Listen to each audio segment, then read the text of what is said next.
నమస్తే అండి అందరికీ. నేను మీ Bhargavi. Welcome back to Bhargavi ముచ్చట్లు. నేను ఈరోజు మీకు ముందుగానే చెప్పాను కదా, మీరందరూ రిక్వెస్ట్ చేసినందుకు ఈరోజు నేనైతే మీకు సుబ్రహ్మణ్య స్వామి పూజ అయితే చేసి చూపిస్తున్నాను.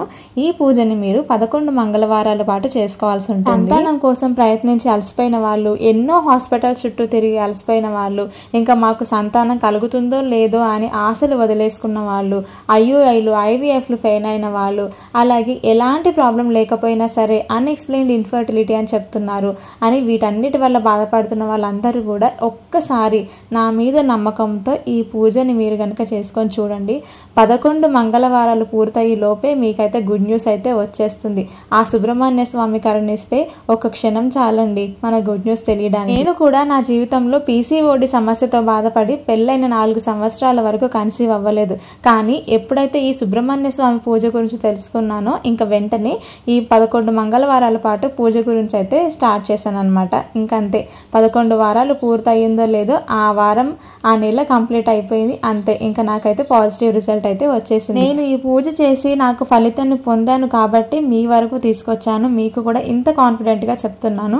అయితే మనం ఈ పూజ అంతా ఎలా చేసుకోవాలో మీకైతే వీడియోలో చెప్తాను. ఎక్కడ కూడా స్కిప్ చేయకుండా చూడండి. మనం పూజ కోసం సిద్ధం చేసుకోవాల్సింది ఏంటి అంటే, ఇదిగోండి ఇలా పిండి ప్రమిద్దలు చేసుకోవాలి. మనం బియ్యం పిండిలో కొన్ని పాలు పోసేసి కలిపేసి పక్కన పెట్టేసుకోండి, ఇట్లా ముద్దలాగా చేసి. నెక్స్ట్ ఇక్కడ మనము స్వామివారి కోసం నైవేద్యం పెట్టాలి కదా. మనం ఇక్కడ పెద్ద పెద్ద నైవేద్యాలు, మహా నైవేద్యాలు ఏం పెట్టాల్సిన అవసరం లేదు. ఇలాగ కొంచెం బియ్యం పిండి తీసుకొని అందులో కొంచెం బెల్లం తురుము వేసి కొన్ని పచ్చిపాలు వేసి ఇలాగ మొత్తం మిక్స్ చేయండి. ఇలా బాగా మిక్స్ చేస్తే కనుక మీకు ఇలా చిన్న ముద్దలాగా అవుతుంది. దీన్ని మనం చలివిడి అంటాం, అంటే పచ్చి చలివిడి అంటారనమాట. ఈ చలివిడిని మీరు పక్కన పెట్టేసుకోండి. నెక్స్ట్ వచ్చేసి ఇది నువ్వులతోని చిమ్మిలి చేసుకోవాలి. చిమ్మిలి చేయడం మీకు వస్తే కనుక చేయండి, లేదంటే నేను ఇక్కడ చూపిస్తున్నట్టు విధంగా సింపుల్గా చేసుకున్నా సరిపోతుంది. ఎందుకంటే మనం ఇది పూజ పొద్దున్నే 4, 5, 6 గంటల లోపు చేసేసుకోవాలన్నమాట, సూర్యోదయం అయ్యే లోపే. అందుకని ఆ టైంలో మిక్సీ పడితే మీకు కనుక సౌండ్ అవుతుందని చెప్పేసి అని ఇక్కడ ఇలా చూపించాను నేను. నువ్వుల్లో కొంచెం బెల్లం కలిపేసి బాగా మెదిపేస్తే కనుక మీకు అలా ముద్దలాగా అవుతుంది. అది చిమిలి అంటారు. ఆ చిమిలిని మీరు పక్కన పెట్టుకోండి. నెక్స్ట్ వచ్చేసి ఇవన్నీ రెడీ అయిపోయాయి కాబట్టి నెక్స్ట్ మనం పూజ అయితే స్టార్ట్ చేసుకోవచ్చు. కానీ మనం ఏ పూజ చేసినా సరే ముందు మనం ఇంట్లో మనం నిత్యం దీపారాధన చేసుకుంటాం కదా, మనం దేవుడి దగ్గర ముందైతే పూజ చేసుకోవాలి. తర్వాత ఇంకా నేనైతే ఇక్కడ పూజ అయితే స్టార్ట్ చేస్తున్నాను. ముందు ఇట్లాగా మీరు ఒక చిన్నగా కొంచెం ఖాళీ ప్లేస్ ఉండేలా చూసుకోండి. అంటే ఈశాన్యం మూల మీకు ఖాళీగా ఉంటే పర్వాలేదు, ఈశాన్యం మూలలో అయినా చేసుకోవచ్చు. లేదు మీకు పూజ గది ఉంది అనుకుంటే పూజ గదిలో అయినా చేసుకోవచ్చు.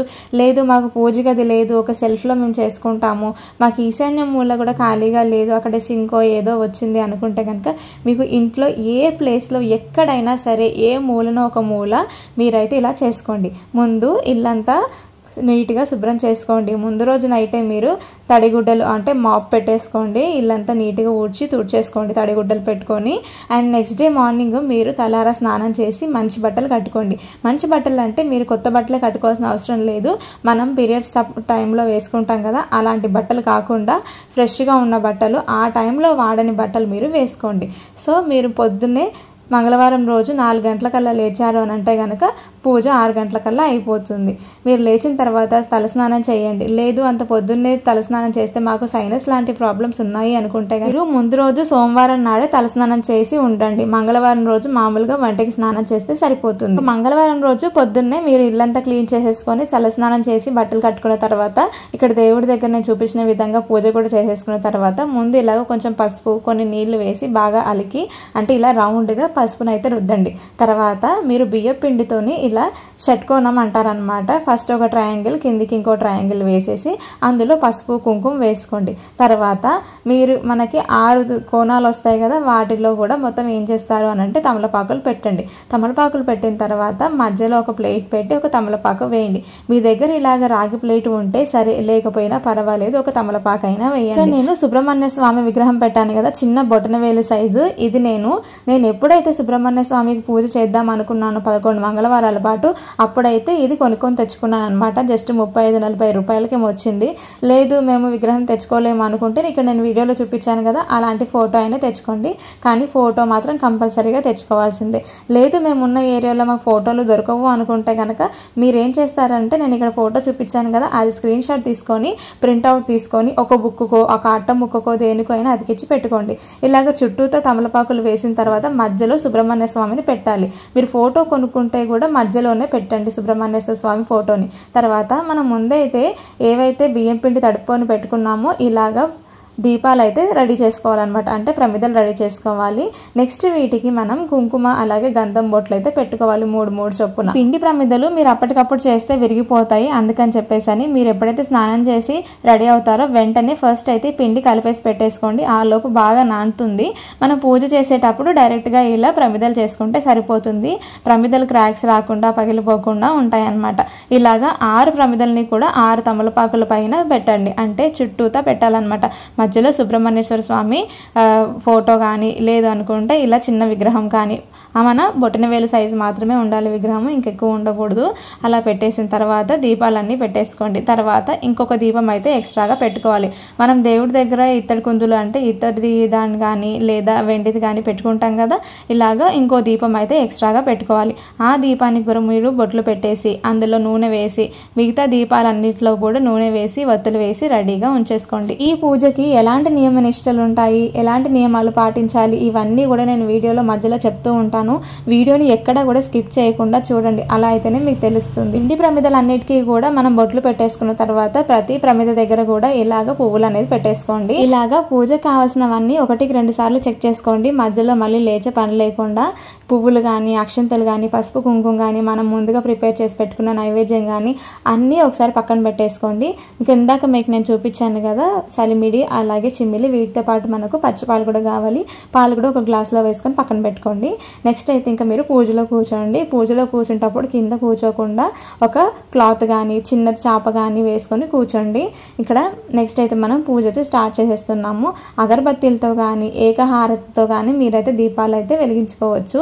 ఇక్కడ నేను కొబ్బరి నూనె అయితే వాడాను. మీరు కావాలంటే నువ్వుల నూనె వాడచ్చు, లేదంటే ఆవు నెయ్యి వాడచ్చు, మన ఇష్టం, మీ వీలుని బట్టి. ఇలాగా దీపాలన్నింటినీ కూడా వెలిగించుకోవాలన్నమాట. చుట్టూతా ఉన్న 6 దీపాలు, అలాగే మనం ఎక్స్ట్రా ఇంకో దీపం పెట్టుకున్నాం కదా, ఈ దీపానికి కూడా మనము దీపారాధన అయితే చేసుకోవాల్సి ఉంటుంది. దీపారాధన చేసుకునే కంటే ముందు మీరు మీ కోరిక ఏంటి అనేది ఆ స్వామివారి ముందు పెట్టండి. అంటే స్వామి నేను సంతానం కోసం చేస్తున్నాను, లేదా నాకు అప్పుల బాధలు ఎక్కువగా ఉన్నాయి, లేదా మానసికంగా నాకు బాగాలేదు, ఇలాంటివన్నీ ఉంటాయి కదా, స్వామికి మీరు సంకల్పం చెప్పుకోండి. స్వామి నేను ఈ సమస్యతో బాధపడుతున్నాను, నన్ను దీని నుంచి బయటపడేలా చెయ్యి, నన్ను గట్టెక్కించేలా చెయ్యి ఈ సమస్య నుంచి. ఒకవేళ మీరు కనుక సంతానం కోసం ప్రయత్నిస్తున్నట్లయితే నాకు త్వరలో సంతాన ప్రాప్తి కలిగేలా చెయ్యి స్వామి అని చెప్పేసి స్వామిని వేడుకోండి. తర్వాత 11 మంగళవారాల పాటు నియమ నిష్టలతో మీకు పూజ చేస్తాను స్వామి అని చెప్పేసి స్వామివారికి మొక్కుకున్నాక స్వామివారి దగ్గర పువ్వులు, పసుపు, కుంకుమ, అక్షతలు వేసుకొని మొక్కుకోండి. తర్వాత మీ గోత్రనామాలు కూడా ఇక్కడ చెప్పుకోండి. మీది ఏదైతే గోత్రము పేరు, మీ వారి పేరు ఉంటుంది కదా, ఈ పేర్లు అయితే మీరు చెప్పుకోండి. చెప్పుకున్న తర్వాత మీరు ఏం చేస్తారు అంటే స్వామివారికి సుబ్రహ్మణ్య అష్టోత్తర శతనామావళి అయితే చదువుకోవాలన్నమాట. మీకు చదవడం వచ్చు అనుకుంటే కనుక సుబ్రహ్మణ్య అష్టోత్తర శతనామావళి అక్షంతలతో కానీ లేదా పువ్వులతో కానీ చేసుకోండి. అంటే 108 నామాలు అయితే ఉంటాయి. లేదు మాకు చదవడం రాదు, సరిగ్గా చదవలేం మేము అనుకుంటే కనుక మీరు ఏం చేస్తారు అని అంటే యూట్యూబ్లో సుబ్రహ్మణ్య అష్టోత్తర శతనామావళి అని ఉంటుంది, అది టైప్ చేశారు అని అంటే మీకు అక్కడ ఆడియో ప్లే అవుతుంది కదా, అక్కడ ఆడియో ప్లే అయినప్పుడు మీరు ఇక్కడ అక్షంతలు వేసినా సరిపోతుంది. అలా అయినా చేసుకోండి. లేదు మాకు చదవడం వచ్చు అనుకుంటే కనుక మీరు అక్షంతలతో కానీ పువ్వులతో కానీ స్వామివారికి అష్టోత్తరం అయితే చేసుకోవచ్చు. ఇక్కడ ఇంకో విషయం చెప్తున్నాను, పువ్వులతో చేసుకోవాలని. పువ్వులు ఎక్కువ రేటుగా ఉన్నప్పుడు కూడా పువ్వులు మాత్రం కొని తెచ్చుకోకండి. ఎలా ఉంటే అలా చేసుకోండి. మీ ఇంట్లో వాళ్ళని ఈ పూజ గురించి మాత్రం అసలు ఇబ్బంది పెట్టకండి. మీకు ఎలా కుదిరితే అలా చేసుకోండి. చాలా సింపుల్గా మన ఇంట్లో ఉన్న వాటితోనే మనం బయటికి వెళ్ళే పని లేకుండానే మనం ఇలాగైతే చేసుకోవచ్చు. అన్నట్టు ఈ బియ్యం పిండి విషయానికి వస్తే కూడా మీరు బియ్యం పిండి కొని తెచ్చుకున్నదైనా పర్వాలేదు, ఇంట్లోనిదైనా పర్వాలేదు. ఇంట్లోనిది మనం పీరియడ్స్ ఉన్నప్పుడు ముట్టుకోకుండా ఉంటే సరిపోతుంది. అలా మంచిగా శుద్ధిగా ఉన్న పిండి అయితే సరిపోతుంది. ఇలా ఇలా స్వామివారికి అష్టోత్తర శతనామావళి చేసుకున్న తర్వాత మీరు ఏం చేస్తారు అంటే ధూపం చూపించండి. మీ దగ్గర ఇలా సాంబ్రాణి కప్పు ఉంటే వేయండి, లేకపోయినా 2 అగరబత్తులు చూపించినా సరిపోతుంది. అలాగే దీపం ఒకటి మనం వెలిగించాం కదా ఎక్స్ట్రాగా, ఆ దీపాన్ని కూడా స్వామివారికి చూపించండి. తర్వాత మనం నైవేద్యం ప్రిపేర్ చేసి పెట్టుకున్నాం కదా, పాలు, చిమిలి, అలాగే చలివిడి, వీటన్నిటిని కూడా స్వామివారికి నైవేద్యం చూపించండి. తర్వాత కొన్ని అక్షంతలు వేయండి.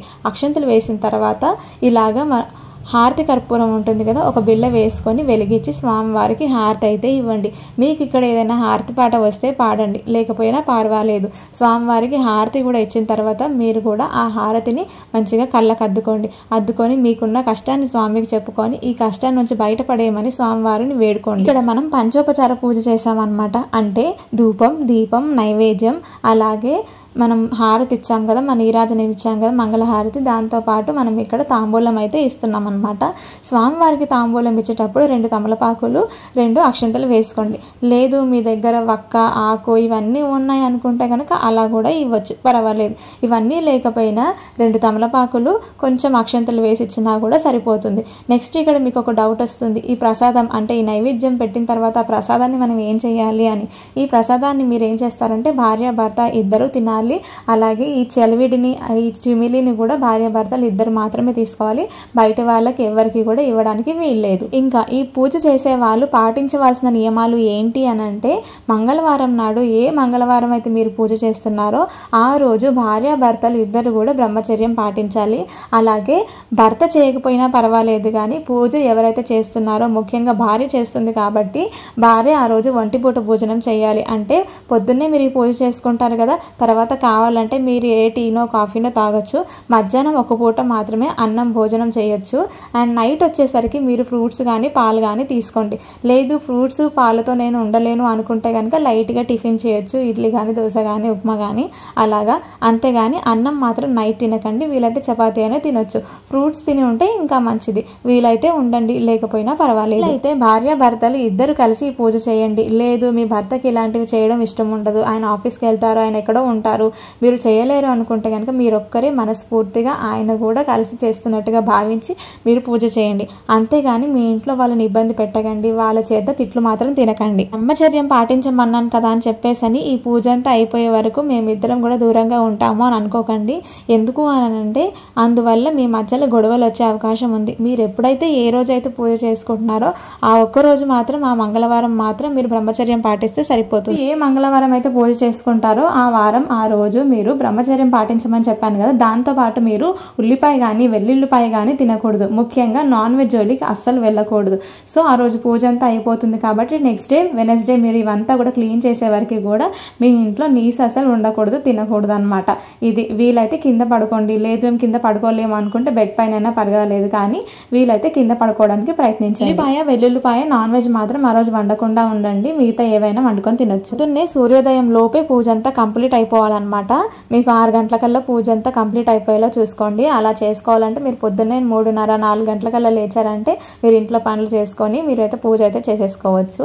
అండ్ సాయంత్రం వచ్చేసి నేను మళ్ళీ ఇక్కడ ఒకసారి మీకు చూపిస్తున్నాను చూడండి. సాయంత్రం మళ్ళీ ఇలాగా పిండి ప్రమిదలు అయితే చేయాల్సిన పని లేదు. 2 దీపం కుందులు ఉంటాయి కదా, మనం దేవుడి దగ్గర దీపారాధన చేసుకుంటాము. వాటిలో మళ్ళీ ఇలాగా బొట్లు పెట్టి ఆయిల్ వేసి వత్తులు వేసి దీపారాధన అయితే చేసుకోవాల్సి ఉంటుంది. నైవేద్యంగా చిన్న బెల్లం ముక్క పెడితే సరిపోతుంది. ధూపం, దీపం, నైవేద్యం ఇలాగా హారతి ఇచ్చేస్తే కనుక సాయంత్రం కూడా పూజ కంప్లీట్ అయిపోతుంది. పూజ అయిపోయిన తర్వాత ఈ ప్రమిదలు ఇవన్నీ అక్కడే అలాగే వదిలేయండి. ఇవి నెక్స్ట్ డే మార్నింగ్ అంటే బుధవారం రోజు పొద్దున్నే మనం తీయాలన్నమాట. తీసి వీటిని ఏం చేయాలంటే వీలైతే ఆవుకు పెట్టండి. లేదు మాకు ఆవులు దగ్గరలో లేవు అనుకుంటా కనుక మీరేం పర్వాలేదు, భయపడకండి. చెట్లు ఉంటాయి కదా, ఎవరు తొక్కని ప్లేస్లో వేసేయండి. బెస్ట్ ఆప్షన్ ఏంటి అని అంటే మీరు చెట్లలో వేసేయండి. మీ దగ్గర పూల కుండీలు కానీ చెట్లు కానీ ఉంటాయి కదా, అందులో వేసేయండి. లేదు మీ దగ్గర లేవు అనుకుంటే కనుక ఇంకెక్కడైనా చెట్లలో వేయండి, కానీ ఎవరు తొక్కని ప్లేస్లో వేస్తే సరిపోతుంది. సో ఇంత సింపుల్గా, ఇంత ఈజీగా మనం ఇంట్లోనే ఉండి ఆ సుబ్రహ్మణ్య స్వామికి అయితే పూజ అయితే చేసుకోవచ్చు. చాలా మంది నాగదోషాలని మరేదో అని చెప్పేసి అని బయట జ్యోతిష్యుల దగ్గర డబ్బులు పోగొట్టుకుంటున్నారు, వాళ్ళ జీవితాలను పాడు చేసుకుంటున్నారు. అలాంటి వాటి జోటికి వెళ్ళకండి. మీరు ఇంట్లోనే ఉండి ఆ స్వామివారికి పూజ చేసుకొని సంతానాన్ని పొందే ప్రయత్నం అయితే చేయండి. ఆ స్వామివారు తప్పకుండా మీకు కరుణిస్తారు, తప్పకుండా మీకైతే పాజిటివ్ రిజల్ట్ అయితే ఉంటుంది. ఈ వీడియోని మరొకరికి రికమెండ్ అయ్యేలాగా ఒక లైక్ అయితే చేయమని చెప్తున్నాను నేను ఇక్కడ. ఎందుకు ఎందుకనంటే మనలాగా బాధపడుతున్న వాళ్ళు మరి ఎంతో మంది ఉంటారు కదా, వాళ్ళ దాకా చేరాలి అని అంటే మీరు ఒక లైక్ చేసినట్టయితే కనుక వాళ్ళ వరకు వెళ్తుంది. వీడియో నచ్చితే మాత్రం సబ్స్క్రైబ్ చేసుకోండి. ఉంటాను.